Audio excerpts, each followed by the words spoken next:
Hello दोस्तों, कैसे हैं सब। मैं हिमांशु स्वागत करता हूं आप सबका आपके अपने चैनल कॉमिक वर्ल्ड पर। तो दोस्तों, आज मैं आप लोगों के लिए लेके आया हूं राज कॉमिक्स में नागराज की नरक नाशक सीरीज की पहली कॉमिक्स नरक नाशक।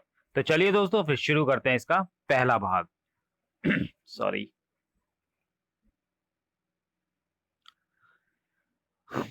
मैं जानता हूं मित्रों कि आप सबके मन में यह प्रश्न आंधी तूफान की तरह कौंध रहा है कि जिस नागराज को विशंदर और तूतन खामन परास्त नहीं कर सके, उस नागराज को भला एक साधारण बूढ़ा वैज्ञानिक कैसे परास्त कर सकता है।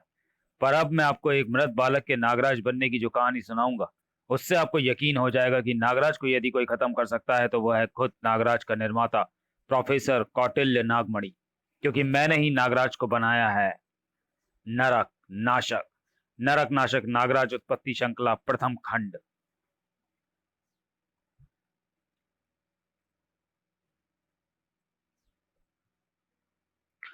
खुद को साधारण बूढ़ा वैज्ञानिक कहकर आप हमारे सामान्य ज्ञान का मखौल उड़ा रहे हैं प्रोफेसर। विश्व अपराध व आतंकवाद जगत में आपके रुतबे से भला कौन सा अपराधी परिचित नहीं है। रुतबा। अगर नागराज ने मुझसे गद्दारी नहीं की होती तो आज विश्व आतंकवाद व अपराध जगत प्रोफेसर कौटिल्य नागमणि के कदमों में होता। आपकी भावनाओं से हमें सहानुभूति है प्रोफेसर, पर फिलहाल हमारे पास समय और धैर्य दोनों ही कम है। तंत्र तक्षक तूतन खामन और नागतांत्रिक विशंदर को मात देकर नागराज अपने जिस सफर पर निकल चुका है उससे उसे रोकना अति महत्वपूर्ण है। क्या आप हमें और यहाँ उपस्थित अंधेरी दुनिया के सभी अनुयायियों को यह विश्वास दिला सकते हैं कि आप जो कह रहे हैं उसे करने की क्षमता भी रखते हैं।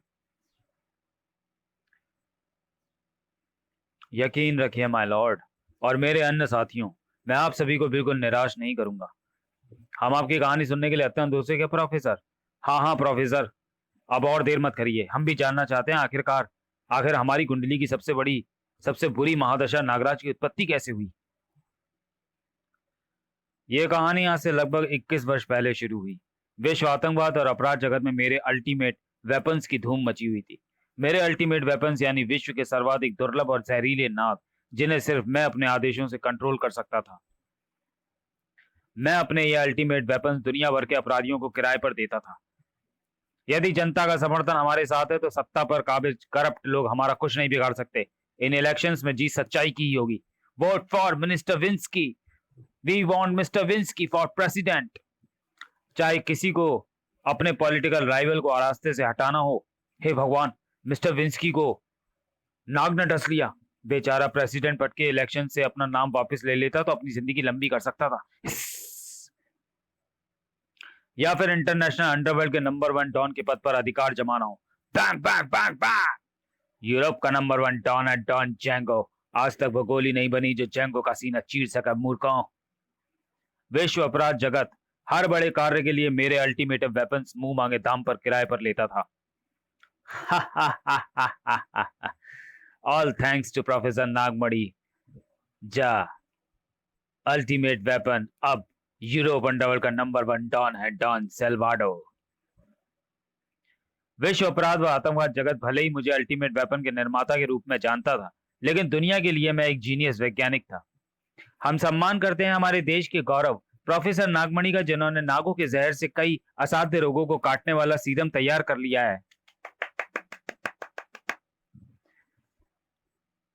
पर ना तो दुनिया जानती थी, ना ही विश्व अपराध जगत के प्रोफेसर नागमणि को अब भी अपने सर्वश्रेष्ठ अल्टीमेटम वेपन की तलाश थी। मेरे एनालाइजर डिवाइस बता रही है कि इस मृत नाग की उम्र लगभग 99 वर्ष थी, जबकि एक साधारण नाग का जीवन मात्र 15 साल का होता है। यानी यानी मेरी थ्योरी सही थी। हमारी दुनिया में ऐसे नाग होते हैं जिनकी आयु 100 वर्ष या उससे अधिक है। आम आदमी जहां पहुंचने की कल्पना भी नहीं कर सकता, दुनिया के उन अत्यंत दुर्गम स्थानों पर मैं दुर्लभ नागों की खोज करता था। अंडमान के ऐसे ही एक दुर्गम बीड़ में यह मृत नाग मेरे हाथ लगा था। यदि यह नाग मारा नहीं जाता तो 1 साल के भीतर ही इच्छाधारी रूप प्राप्त कर लेता। पर इस नाग की मौत भी कम दिलचस्प नहीं है। इस नाग के शरीर में जो विष बह रहा है, वैसा अनोखा और तीव्र विष मैंने अपने जीवन में नहीं देखा। इसके विष जितना ही अद्भुत ये विपरीत विष है जो कि इसके शरीर पर मौजूद घाव में, इसी विपरीत विष ने इस नाग की जान ली है। इस विष का धारक भी इस जैसा ही कोई अद्भुत नाग होगा, शायद इच्छाधारी नाग। कहते हैं इच्छाधारी नागों की आंखों में उसके हत्यारे की तस्वीर छप जाती है। यह नाग भले ही अपने जीवन के 100 वर्ष पूरे नहीं कर पाया था, पर इसमें अद्भुत शक्तियों के कुछ लक्षण मौजूद थे। यह विशेष प्रोजेक्टर उस आखिरी दृश्य को इस पर्दे पर प्रक्षेपित करेगा जो इस नाग ने मरने से पूर्व देखा था। प्रोजेक्टर ने उस नाग की मृत्यु पूर्व का अंतिम दृश्य जब पर्दे पर प्रक्षेपित किया तो चंद पलों के लिए मेरा दिल धड़कना भूल गया। इच्छाधारी नाग, इच्छाधारी नाग है ये तो। मेरी थ्योरी बिल्कुल सही थी। यदि ऐसे तीव्र व अद्भुत विषधारी इच्छाधारी नाग मेरे हाथ लग जाए तो नागमणि विश्व अपराध जगत का सरताज बन जाएगा। मैं एक बार फिर अंडमान के उन दुर्गम बीहड़ों में पहुंचा। प्राचीन नाग मंदिर तलाशना होगा मुझे, परंतु वो बीहड़ा क्या, अंडमान निकोबार द्वीप समूह के छोटे बड़े सारे द्वीप खंगाल दिए मैंने, फिर भी उस मृत नाग की आंखों में दिखा नाग मंदिर कहीं भी नहीं मिला मुझे। अंतिम द्वीप से लौटते हुए मेरी मोटरबोट एक भीषण समुद्री तूफान की चपेट में आ गई। समुद्र की तूफानी लहरों में जिंदगी और मौत के बीच झूलते हुए कब मैंने अपने होश खो दिए मुझे याद नहीं। मैं नहीं जानता था कि मैं कितने घंटों या कितने दिनों तक बेहोश रहा। जब आंखें खुली तो सामने ऐसा विस्मरणीय दृश्य था जो कि इस धरती का न होकर किसी अन्य लोक का प्रतीत हो रहा था। मेरी आंखों के सामने वही नाग मंदिर था और थे इच्छाधारी नाग। हट मत कर नाग, मांत्रिक नाग, पुरोहित नाग, नागात्रे, हमें नाग मंदिर में प्रवेश कर अपने कार्य पूर्ण करने दे। देव कालजयी ने मृत्युंजयी बालक की रक्षा का दायित्व मुझे सौंपा है। तांत्रिक सर्पों, वापस लौट जाओ अन्यथा। क्यों उस मरे हुए बालक के लिए अपने प्राण न्यौछावर करना चाहता है नागात्रे? टन टनाक। यदि वो बालक मृत होता तो तुम लोग उसे मारने के लिए यो विचलित ना होते। निधर्मो, इस पवित्र नाग मंदिर में यदि तुमने प्रवेश करने की चेष्टा भी की तो नागात्रे का सुरक्षा तिलिस्म तुम्हें जलाकर खाक कर देगा। भक आ या कोई भी तांत्रिक सब मेरे सुरक्षा तिलिस्म को पार नहीं कर सकता। उस सपोले को मारने के लिए हमें नाग मंदिर में प्रवेश करने की आवश्यकता नहीं है। हम तुझे खत्म कर देंगे और फिर नाग मंदिर को धस कर उस सपेले को हमेशा के लिए यहीं दफन कर देंगे। खच आ पीठ पर वार करने वाले कायरों, अब तक मैं इस युद्ध में मात्र एक मूक दर्शक की भूमिका निभा रहा था, पर भाग्य ने मुझे वहां दर्शक नहीं बल्कि परिवर्तक की भूमिका निभाने भेजा था। जिंग जिंग जिंग। शरीर में विष का तेजी से क्षरण हो रहा है। विष की मात्रा घटने से भीषण दुर्बलता और मूर्छा हम पर हावी हो रही है। नागात्रे ने बिना कोई क्षण गंवाए उन इच्छाधारी नागों की लीला समाप्त कर दी। खचा खच। कौन हो तुम? मानव, तुमने तांत्रिक सर्पों का विषक्षण कैसे किया? मेरा नाम प्रोफेसर नागमणि है। मैं नागों की शक्तियों पर, उनके विष पर वर्षों से शोध कर रहा हूँ। मेरी बनाई ये वेनम है न्यूट्रलाइजर किसी भी नाग के शरीर में बनने वाले विष को कुछ समय के लिए पानी बना सकती है।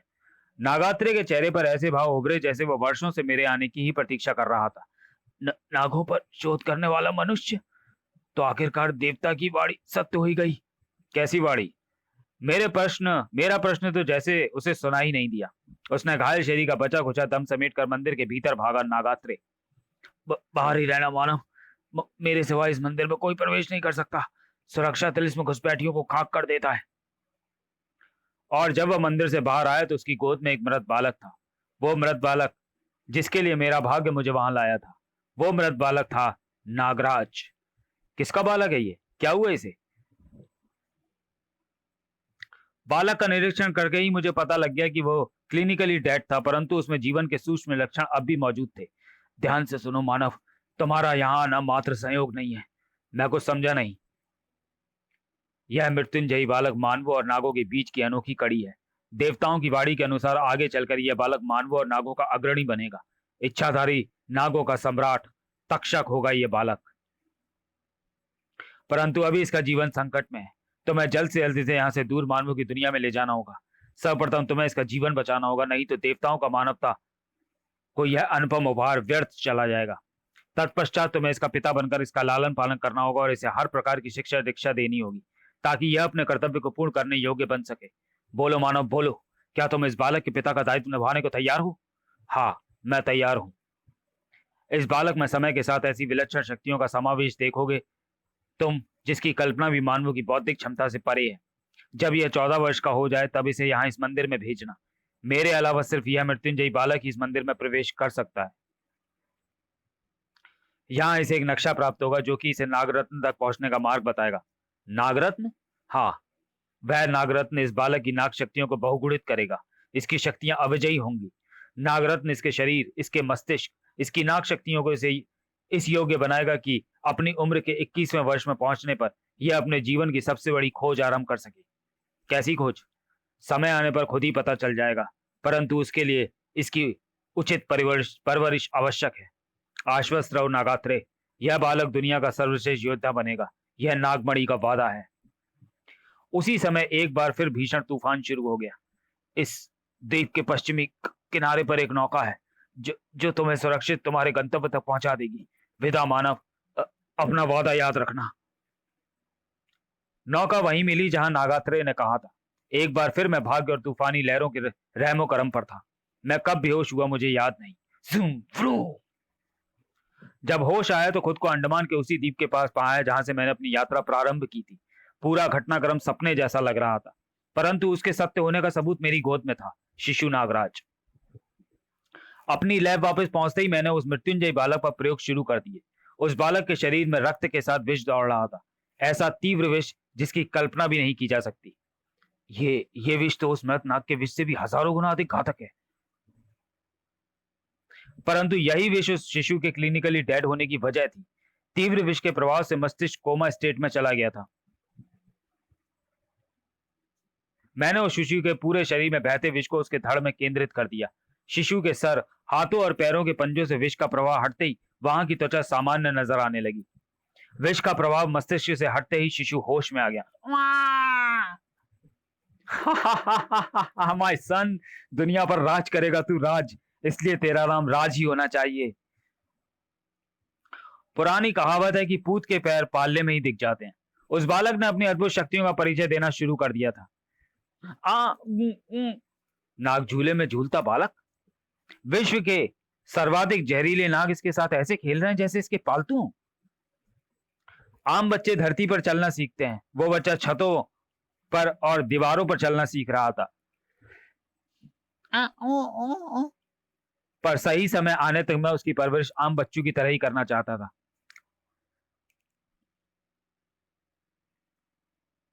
इसलिए 4 साल का होते ही मैंने उसका दाखिला एक अच्छे स्कूल में करा दिया।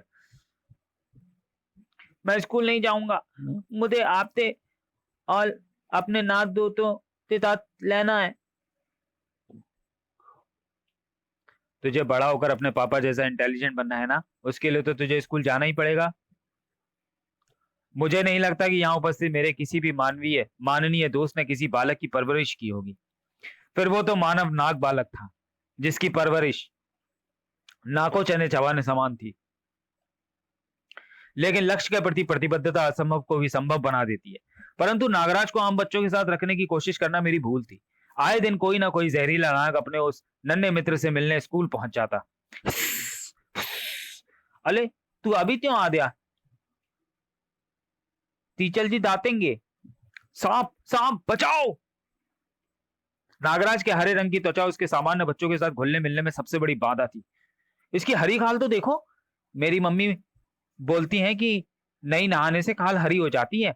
हरी खाल तो मेढक की होती है ना। मेढक, मेढक। रंग रूप को लेकर बच्चों के निरंतर ताने व कटाक्ष उसमें हीन भावना भरते जा रहे थे। और एक दिन उस बच्चे के बर्दाश्त की इंतहा हो गई। इससे मिलने स्कूल में हमेशा सांप आते हैं। इसके मम्मी पापा भी सांप ही होंगे। ठीक कहते हो बंटू, तभी तो ये सपोले जैसे दिखता है। मैं तो सपोले के लिए बीन भी लाया हूं। पी। अपने गुस्से पर काबू नहीं रख पाया नन्ना नागराज। मेरे मम्मी पापा को सांप बोलता है, मेरा मजाक उड़ाता है, दांत तोड़ दूंगा मैं तेरे। अत्यधिक क्रोध में नन्हे राज के मुंह से हल्की फुंकार निकली जिसने बंटू को पल भर में ही बेहोश कर दिया। नन्ना राज हतप्रभ था। उसे खुद भी समझ नहीं आ रहा था कि आखिर यह हुआ क्या। इसने बंटू को मार दिया। मैंने इसके मुंह से हरा धुआं निकलते देखा था। इस घटना के बाद राज को स्कूल से निकाल दिया गया। राज आम बच्चा नहीं था और ना ही उसे आम बच्चों की तरह पाला जा सकता था। यह बात मैं समझ चुका था। सबसे मुश्किल थी उसके सहज सवालों का जवाब देना।